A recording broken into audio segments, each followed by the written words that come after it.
Hello, ഇത് സൺഡേയിലെ ഒരു video ആണ് കേട്ടോ. രാവിലെ നമ്മൾ പുറത്തുനിന്നാണ് കേട്ടോ പൊറോട്ടയൊക്കെ കഴിച്ചിട്ടുണ്ടായിരുന്നത്. അങ്ങനെ കഴിക്കലൊക്കെ കഴിഞ്ഞ് വന്ന് ഞാൻ വേഗം നമ്മുടെ ഫാദുക്കുട്ടിൻ്റെ തല ഒന്ന് നോക്കാനിരുന്നിട്ടുണ്ടായിരുന്നു. ആൾ വിളിച്ചിട്ട് ഫസ്റ്റത്തെ ഒരു 1-2 സെക്കൻഡൊക്കെ നല്ല ഹാപ്പി ആണെന്നുണ്ടെങ്കിലും പിന്നെ അവസ്ഥ ഇതായിരിക്കും. വാശി പിടിക്കലും കരച്ചിലും പിടിച്ചിലും ഒക്കെ കൂടെ ആയിട്ട് ഞാൻ ലാസ്റ്റ് നിർത്തി പോയി കേട്ടോ. അധികമൊന്നുമില്ല, എന്നാലും ഈ ഒരു ശനി ഞായറൊക്കെ തന്നെയല്ലേ നമുക്ക് നന്നായിട്ട് വരെ തലയ്ക്കൊന്ന് നോക്കാൻ പറ്റുള്ളൂ. കാരണം ബാക്കിയുള്ള ദിവസമൊക്കെ മദ്രസ്, സ്കൂള്, പിന്നെ 2 ദിവസം കരാട്ടെ അങ്ങനെയൊക്കെ ഇങ്ങോട്ട് പോകും. അപ്പോൾ അതുകൊണ്ട് കുറച്ച് നേരമൊക്കെ നോക്കിയിട്ടുണ്ടായിരുന്നു. പിന്നെ വേഗം തീയൊക്കെ കത്തിച്ച് കഞ്ഞിക്കുള്ള വെള്ളം വെച്ചു, പിന്നെ കുടിക്കാനുള്ള വെള്ളം മാറ്റി വെച്ചു. ഇതിൻ്റെ ഇടയിൽ തിരുമ്പണം ഉണ്ട് കേട്ടോ. തിരുമ്പണീൻ്റെ ഇടയിലാണ് വന്നിട്ട് ഇതൊക്കെ ചെയ്യണത്.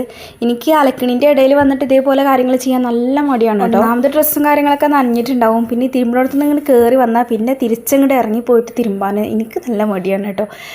അപ്പോൾ പക്ഷേ വേറെ വഴി ഉണ്ടായിരുന്നില്ല. കാരണം 11:30 ആയിട്ടുണ്ട്. ഇനിയിപ്പോൾ തിരുമ്പലൊക്കെ കഴിഞ്ഞിട്ട് നമ്മൾ അലക്കാൻ നിന്ന് കഴിഞ്ഞാൽ എന്തായാലും തിരുമ്പലൊക്കെ കഴിഞ്ഞിട്ട് ഭക്ഷണം ഉണ്ടാക്കാൻ നിന്ന് കഴിഞ്ഞാൽ എന്തായാലും ടൈം പോകും. അപ്പോൾ അതുകൊണ്ടാണ് അതിൻ്റെ ഇടയിൽ കൂടെയൊക്കെ വന്നിങ്ങനെ ചോറൊക്കെ വെച്ചത് കേട്ടോ. അങ്ങനെ ചോറൊക്കെ ആയി. പിന്നെ ഇതാ ഉണക്കമാന്തൽ കറി വെക്കാമെന്ന് വിചാരിച്ചിട്ടുണ്ടായിരുന്നു. അപ്പോൾ ഇത് അടുപ്പത്ത് വെക്കാൻ നിൽക്കുന്നുണ്ട് കേട്ടോ. പിന്നെ അതിൻ്റെ ഇടയിൽ ഇന്നലെ നമുക്ക് അപ്പുറത്തെ വീട്ടിൽ നിന്ന് കുറച്ച് ചക്ക വന്നിട്ടുണ്ടായിരുന്നു. ഒരു അരമുറിച്ചക്ക കേട്ടോ.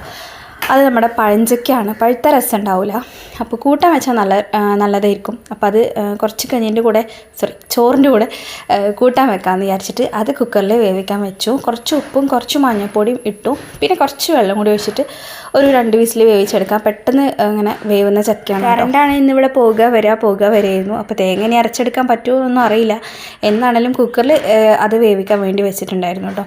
പിന്നെ അപ്പോഴത്തേക്കും നമ്മുടെ ചോറത്തെ വെള്ളവും കാര്യങ്ങളൊക്കെ വാർന്നു പോയിട്ടുണ്ടായിരുന്നു. അപ്പോൾ അത് കയ്യോടെ ഒന്ന് കുട്ടിക്ക് ചെറുതായിട്ട് വയറുവേദനയും പനിയൊക്കെ തുടങ്ങിയിട്ടുണ്ട്. അപ്പോൾ ആളിത് അവിടെ ഹാളിലൊന്നുണ്ടെങ്കിൽ ചിനുങ്ങി കിടക്കുന്നുണ്ട് കേട്ടോ.